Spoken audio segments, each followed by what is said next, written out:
rezekinya dan tentunya semakin sukses. Pada kesempatan kali ini saya akan menginformasikan kepada sahabat YouTube semua tentang 4 aturan baru terkait dengan data penerima bantuan sosial, baik itu bantuan PKH, BPNT maupun bantuan PBI atau KIS yang gratis dari pemerintah. Benarkah mulai dari tanggal 16 hingga tanggal 26 Januari tahun 2023 para KPM PKH ini akan difoto rumahnya dan diberi 10 pertanyaan? Tentunya untuk mengetahui jawabannya simak video ini hingga akhir, jangan skip supaya tidak menimbulkan gagal paham dan tentunya salah paham. Bagi yang bergabung dan baru kenal, saya ucapkan selamat datang dan terima kasih banyak. Saya mohon bantuannya kepada sahabat YouTube semua untuk terus mendukung channel ini dengan cara like, share, komen, dan tentunya silakan di subscribe channelnya, aktifkan notifikasi loncengnya supaya sahabat YouTube semua tidak ketinggalan di video-video terbaru. Dan silahkan di-share ke grup-grup media sosial sahabat YouTube semua apabila video kali ini bermanfaat. Oke, sahabat YouTube, langsung saja saya akan melanjutkan informasinya terkait dengan 4 aturan baru terkait dengan data penerima bantuan sosial mulai dari bantuan PKH, BPNT hingga KIS, PBI yang gratis dari pemerintah. Dan di beberapa hari ini mungkin sahabat YouTube semua juga sudah menyimak informasi tersebut yang dibagikan oleh salah satu konten kreator di YouTube, bahwasanya katanya nih dari tanggal 16 hingga tanggal 26 Januari tahun 2023 para KPM PKH ini akan difoto rumahnya dan diberi 10 pertanyaan. Apakah hal tersebut memang benar adanya? Tentunya untuk mengetahui jawabannya simak video ini hingga akhir ya sahabat YouTube. Nah sahabat YouTube, langsung saja informasi pertama yang akan saya sampaikan terkait dengan 4 aturan baru terkait dengan data penerima bantuan sosial mulai dari bantuan PKH, BPNT hingga KIS, PBI, di mana ketiga bantuan tersebut para penerimanya seluruhnya datanya itu diambil dari data terpadu kesejahteraan sosial atau DTKS yang dikelola oleh Pusdatin, Pusat Data dan Informasi Kesejahteraan Sosial yang dikelola oleh Kementerian Sosial Republik Indonesia ya sahabat itu. Nah tentunya surat ini atau informasi ini berdasarkan surat yang turun di tanggal 9 Januari tahun 2023 yang lalu dengan nomor 73 garing 10 garing DI titik 02 garing 1 garing 2023 halnya terkait dengan pemberitahuan proses usulan verifikasi kelayakan dan pemutahiran data. Yang terhormat Kepala Dinas Sosial Kabupaten atau Kota di seluruh Indonesia di tempat. Jadi surat ini ditujukan kepada seluruh kepala dinas, kabupaten ataupun kota di Indonesia ya sahabat itu. Dalam rangka meningkatkan kualitas data pada DTKS, bersama ini kami sampaikan sebagai berikut. Jadi ini ada 4 poin dalam surat ini yang di video ini kita rangkum menjadi 4 aturan baru ya sahabat YouTube, yang mana 4 aturan baru ini harus diketahui dan harus dilaksanakan oleh masing-masing pemerintah daerah yang pusatnya nanti atau muaranya nanti di operator 6NG yang ada di masing-masing desa ataupun kelurahan ya sahabat itu. Nah yang pertama poin pentingnya ini atau aturan pentingnya, terhitung mulai periode Januari tahun 2023 dalam proses pengusulan DTKS atau bantuan sosial baik itu PKH, BPN ataupun PBI, pemerintah daerah, kabupaten ataupun kota wajib mengunggah foto rumah calon KPM atau keluarga penerima manfaat yang dianggap layak sebagai penerima bantuan sosial pada menu usulan. Nah, di menu 6NG di operator 6NG desa ataupun kelurahan atau di dinas sosial ya, di situ ada menu yang namanya menu usulan. Nah, tentunya apabila ada daerah yang mengusulkan warganya untuk bisa mendapatkan bantuan sosial atau masuk ke dalam data DTKS, maka per Januari tahun 2023 salah satu syaratnya adalah harus menyertakan foto rumah yang sudah dianggap layak oleh si pengusul atau pemerintah daerah. Jadi yang sudah dianggap layak ya sahabat YouTube.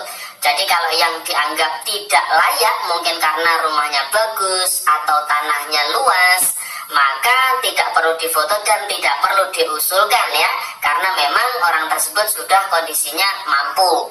Jadi yang diusulkan ini adalah yang memang dianggap layak, artinya rumahnya ini ya layak mendapatkan bantuan sosial ya sahabat YouTube. Kemudian aturan kedua atau poin kedua dari surat ini, data pada DTKS apabila telah dinyatakan tidak layak oleh pemerintah daerah, kabupaten atau kota, baik disebabkan karena alasan sudah mampu, memiliki pekerjaan yang tidak diperbolehkan seperti ASN, TNI, Polri, BUMN atau BUMD, kepala desa, perangkat desa ya, tidak memiliki komponen ini untuk PKH ya, kemudian maupun alasan lainnya, maka data tersebut akan dikeluarkan dari SK penetapan DTKS. Dengan demikian data yang telah dinyatakan tidak layak tersebut tidak lagi termasuk dalam hitungan jumlah DTKS. Jadi yang sudah dinyatakan tidak layak oleh pemerintah daerah, maka tidak lagi di-SK-kan di penetapan data DTKS dan akan dikeluarkan dari perhitungan jumlah data DTKS. Ini juga sama apabila ada penerima bantuan sosial baik PKH, BPNT ataupun PPI yang dinyatakan sudah tidak layak, maka ya tidak bisa mendapatkan bantuan sosialnya lagi karena sudah tidak di-SK-kan di penetapan data DTKS ya sahabat itu. Kemudian aturan ketiga atau poin penting yang ketiga dari surat ini adalah terhadap data yang ditidaklayakkan. Sebagaimana pada poin nomor 2 tadi, apabila di kemudian hari telah terjadi perubahan dan dianggap layak untuk menerima bantuan, maka data tersebut dapat diusulkan kembali ke DTKS atau bantuan sosial. Nah ini mudahnya ya. Jadi mungkin di hari ini si KPM tersebut sudah sejahtera, artinya sudah mampu ya, sudah kaya lah. Jadi dikeluarkanlah dia dari data DTKS. Kemudian selang mungkin 5 tahun lagi atau 10 tahun lagi ternyata si orang tersebut atau si KPM tersebut bangkrut, akhirnya dia banyak hutangnya, jatuh miskin ya.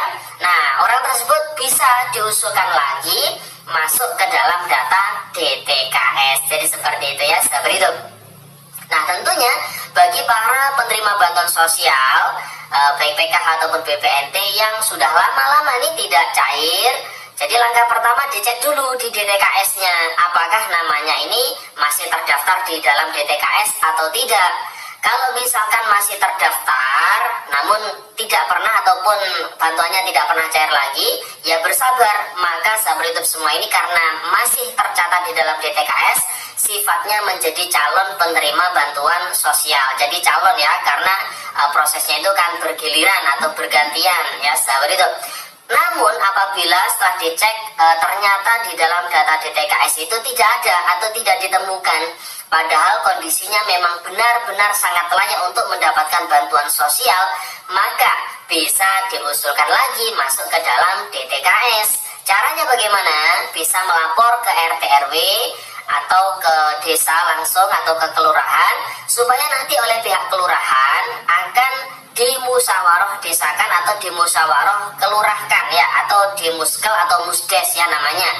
Nanti di situ ada berita acara yang akan dilampirkan juga di proses usulan penerima bantuan sosial atau usulan data DTKS. Jadi seperti itu ya sahabat itu.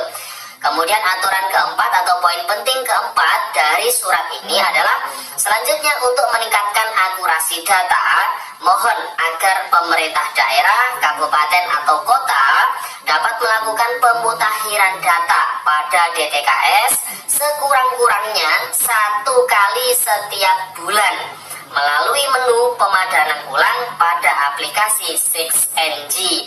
Jadi untuk meningkatkan akurasi ataupun ketepatan data penerima bantuan sosial, maka pemerintah daerah itu diminta untuk melakukan pemutakhiran data setidaknya 1 kali dalam 1 bulan ya sahabat itu.